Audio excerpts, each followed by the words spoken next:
我的天哪 This year's Super Bowl halftime show is probably the greatest since Michael Jackson did it, and also the most controversial since Janet Jackson did it. 这个165公分的小黑男生 who would probably be considered handicapped in a lot of women's eyes, did something that only giants would dare to do. He stood on the biggest stage in America and told Trump and his supporters to go to hell. Or at least, that's how legacy media flipped it anyway. Fake news. It's fake.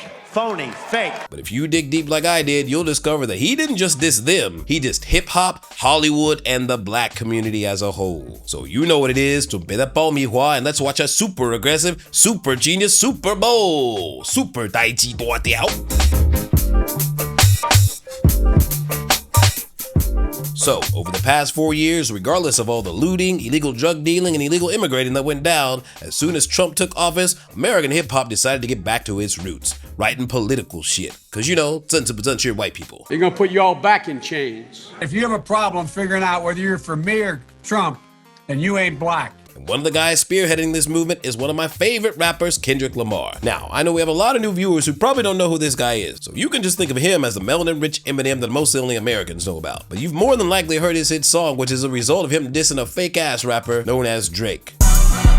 They not like us. They not like us. They not like us. And the result, it earned him 5 Grammy Awards and also became the first hip-hop solo artist to headline the Super Bowl in American history. We actually did a video about this beef between him and Drake, which you can check out in the link down below, as this was the song of 2024, gaining over 200 million views in 7 months. And of course, there's everyone's favorite line. Trying to strike a chord and it's probably A minor. Now, my boy KENDRICK has one very distinctive feature. Although he's not tall, that man is deep as fuck. Real talk. When you listen to KENDRICK's music, you need to be armed with a thesaurus, a dictionary, Wikipedia, and maybe even a history book. And just to be safe, a couple of gossip magazines to boot, as KENDRICK is one of the few remaining artists in hip-hop to consistently maintain social criticism in his lyrics. I'm so fucking sick and tired of the Photoshop. Show me something natural like Afro with your pride. So whereas Eminem's songs are more like watching Fast and Furious, KENDRICK's songs are more like watching a couple of seasons of Dark. A bit of mystery, a bit of horror, and a lot of detective work. Shit, you practically gotta be Sherlock Holmes to examine every single detail. And his music videos are so full of Easter eggs, you'd think this nigga owned a farm. In which case, he make a lot of money, cause 最近美国好像很缺蛋呢. So now that you're caught up with that basic intro out of the way, let's get down to business, the Super Bowl halftime show.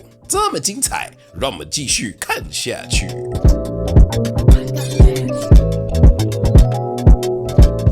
Okay, first let's take a look at the most obvious thing. The entire stage design is meant to mimic a PlayStation controller. X, a triangle, circle, and a square. And this is meant to represent game theory, specifically the game of American success. Now you must follow the rules when you play in order to win. Or do you? It's your uncle, Sam, and this is the great American game. And here we have everyone's favorite, Samuel L. Jackson playing Uncle Sam. Except in this case, he's black, because he doesn't just represent Uncle Sam, he also represents Uncle Tom, which back during slavery, you had field niggas and you had house niggas. The ones in the field had to work in the hot sun picking cotton nonstop with barely even a lunch break. The ones in the house got to stay with master, basically being an unpaid housekeeper. And oftentimes, in order to gain favor with the master, they would snitch on their field counterparts. Who this nigga up on that name? Well, you got a problem with that? Oh, no, I ain't got no problem with it. Needless to say, they were considered the obedient ones, because they followed all the rules in Master's house, the Uncle Tom. We go party for party, I ain't you a party, I'm probably a better masseuse. Really don't bother nobody, but they running by me if I gotta clear out the group. And here, KENDRICK opens with Bodies. And you can see a classic Buick GNX, which was limited edition back in 1987, and actually very similar to the car that KENDRICK's dad drove him home from the hospital in on the day he was born. But it's not just significant to KENDRICK, it's also significant to hip-hop, because back then, that car was a symbol of status, of power in the hip-hop community. And as he squats on top, you see brothers come out in red, white, and blue, representing the colors of the American flag. And it is a lot of folks, kind of like the black community being Windwar compressed into a tiny little box. The revolution about to be televised. Now this part is clever because KENDRICK actually flipped a line from way back in the 1970s, which became the anthem for Black Revolution. The revolution will not be televised. The revolution will be live.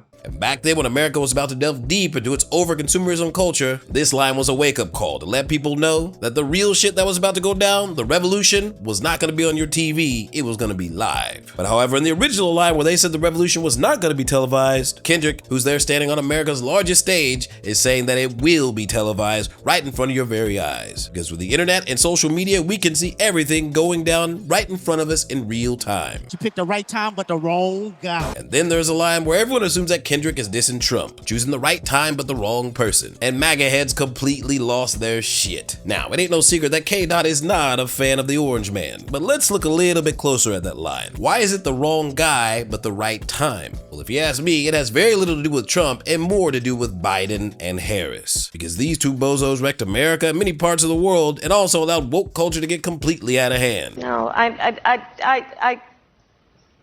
you're right. Real talk, these two suck so bad that America was willing to re-elect an orange celebrity TV host to run the country again. And although more than half of America agreed that it was the right time, because we really didn't have that much of a choice, we had to choose the wrong guy. Too loud, too reckless, too ghetto. Then enters in Uncle Sam, aka Uncle Tom again, calling out KENDRICK for being too loud, too noisy, too ghetto. Kind of like how back in the day, how Taiwanese people used to catch shit for speaking Taiwanese. And if you pop on over to X, you'll see all the right-wing trolls talking about how hip-hop isn't really even music. It's all beep-beep-piang-piang. Mr. Lamar, do you really know how to play the game? Then tighten up. Then coming back to the controller and the game theory. If you want to perform on the white America stage, then you gotta play by the white American rules.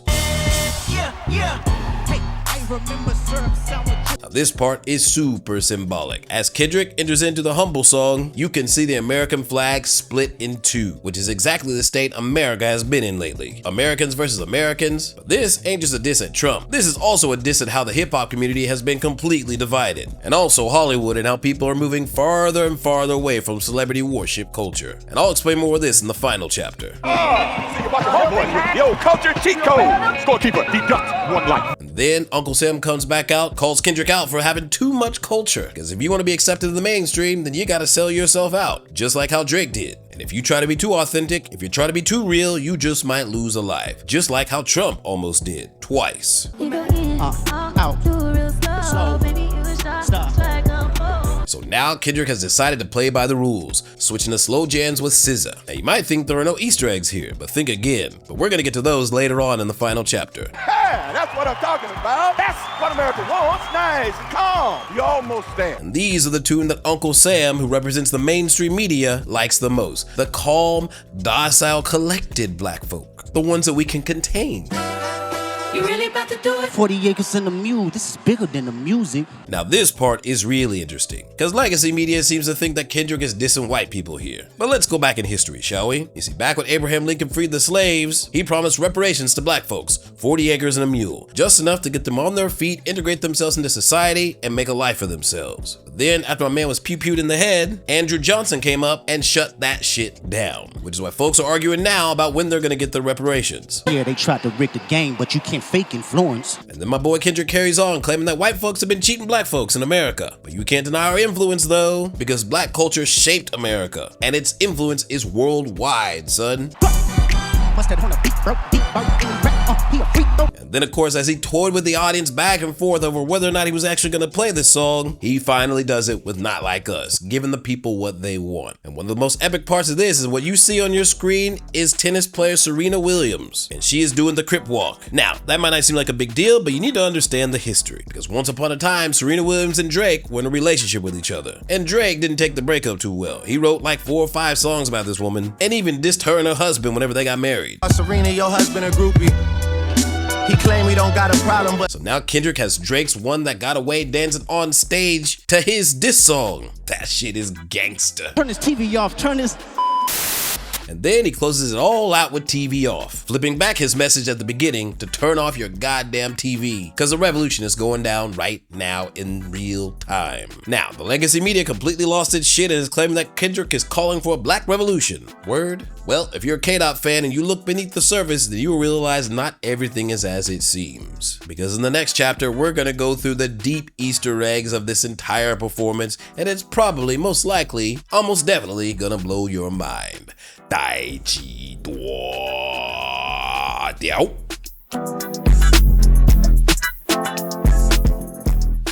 Okay, as we all know, art is an expression, and it is open to interpretation. Based on people's different experiences and perspectives, the way one person sees it or absorbs it might be completely different than another. And considering that Kendrick Lamar is an artist, and his Super Bowl show was a piece of art, what you're about to see is just my own personal interpretation. And it doesn't mean it's completely right, and it might even have a couple of errors. So, with that out of the way, Hold on to your butts. okay, so first off, there is another very interesting thing about Kendrick Lamar. Part of what makes this dude so dope is that unlike a lot of other hip-hop artists, he's willing to criticize and take a really hard look at issues within the black community. It's evident that I'm irrelevant to society. That's what you're telling me. Penitentiary would only hire me. And like I said before, he is not a big fan of Trump. Donald Trump is a chump. Know how we feel, punk. Tell him the guy coming. And Russia need a replay button. Y'all love this something. Now, it's probably safe to assume that he likely leans left when it comes to his politics. But last year, when he was the hottest rapper of 2024 with the hottest song in the entire world, what made the most amount of noise is something that he didn't say. He did not endorse his half-black political sister, Kamala Harris.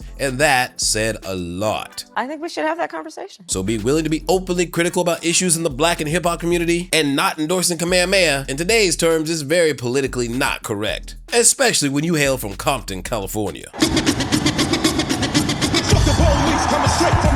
Now, going back to that Super Bowl show, take one look at that good thought and you will see 超级多彩蛋呢. He starts off with Bodies and falls with Squabble Up, Humble, DNA, Euphoria, Man at the Garden, Peekaboo, Luther, All the Stars, his most famous one, Not Like Us, and then ends it with TV Off. So let's take a really close look at Bodies. The energy only circulate through us. Everybody must be judged. Particularly the ones he recited on stage, you'll see that it mainly talks about how no one can escape God's judgment. And considering this time it's going in one group's favor, the other group might have some self-reflecting to do. Then you move on to Squabble Up, which squabble is a hood term for fighting, and that's pretty much a call to action. And then right after that, Samuel L. Jackson comes out and says, yo, you got a cool shit down, yo. And Kendrick follows that up with Be Humble. Now, if you look at these three songs together as a whole, taking into account their content, you could say that Kendrick is pointing a finger at how the black community sometimes fights amongst itself, which in the context of hip-hop, that's pretty much all it's been.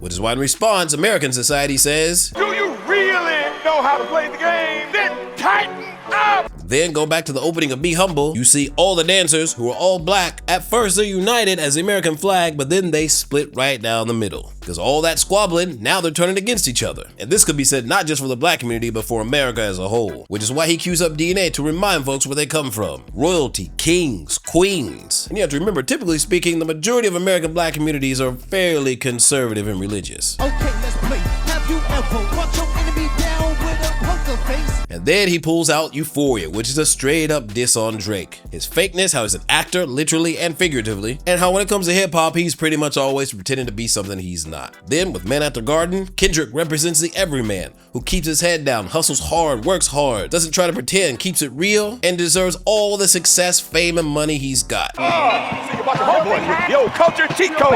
Scorekeeper, deduct 1 life. And then Uncle Sam comes out to warn him, saying that there's some parts of authentic black culture that you can't use because that's a foul, yo. And on that PlayStation controller stage, this is Sony's game and Sony's rules. And if you foul, it could cost you your life. And we all know there's a laundry list of black artists who were on Sony's roster who committed a couple of fouls and they are nowhere to be found anymore because they didn't follow the rules. And then there's Peekaboo, which is fucking genius because this dude is making fun of modern rappers by rapping the way they rap, using their rhyme schemes, but subtly dissing them bad. The way they rap and their pointless lyrics. Peekaboo. Why you acting tough on IG Live? Peekaboo. You know my loved ones with that. Let's get it. And then he follows that up with Luther, which many of you may not know, but that is a shout out to Luther Vandross, who is like straight up oopie in the black community, yo. A lot of babies were made to his songs.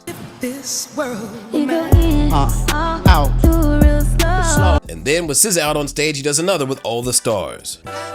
You really about to do it? 40 acres in the mule. This is bigger than the music. And we are revisiting this part again because it is very important. Because it was a Republican president who promised reparations to black people, and it was a Democratic president who canceled it. Oh, and I don't know who in the hell circulated that crazy rumor in Taiwan that a black man shot Lincoln, but breaking news, it was a white dude who did that shit. That's crazy, man. But then again, what do you expect whenever Taiwan's fact-checking center was funded by George Soros? Here they tried to rig the game, but you can't fake influence. And here, trying to manipulate the game, but you can't manipulate influence, yo. And this is exactly what the Democratic Party did during the election. They tried to rig the game, getting all sorts of celebrities and rap stars to come out, which has already been proven they got paid to be there. We'll talk about that in another episode. I think Vice President Harris supports a future for this country where these freedoms and many others will be protected and upheld. I'm not giving Donald Trump a second chance. I'm not giving him the chance. You're not giving him the chance. I'm with Kamala. So let's do this, ladies and gentlemen.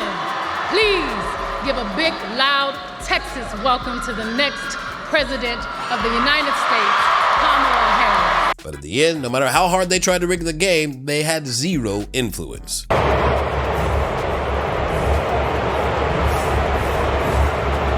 Just like homegirl Taylor Swift, who's been having a rough go of it lately. From publicly supporting a losing candidate to apparently collaborating with her best friend to ruin a man's entire career. And then let's look at those final 3 songs. All the stars not like us and TV off. The message is clear. These celebrities are not like us. 他们过得超爽，好不好? They got all the freedom money could buy. Freedom of citizenship, financial freedom, vocal freedom. These fools go on and on about human rights and protect the environment and the ecosystem, while simultaneously flying on private planes and yachts that ultimately get cleaned by illegal immigrants that they hired, paying far less than minimum wage. Turn the TV off. The revolution about to be televised. You picked the right time, but the wrong guy. So now the revolution is live, online, right in front of your very eyes. And the time is right in the internet age, but the people you chose were wrong. They put their faith in influencers and celebrities and rap stars, but they are not like us. Now I know. And knowing is half the battle. G.I. Joe! But that's my take on it anyway. I'd like to know what you guys think. Whether you're a K-Dot fan or you've never even heard of this fool before. If you've seen the show, what type of message do you think he was sending? Leave a comment down below, keep it civil, remember to like, subscribe, and I will see you on the flip side.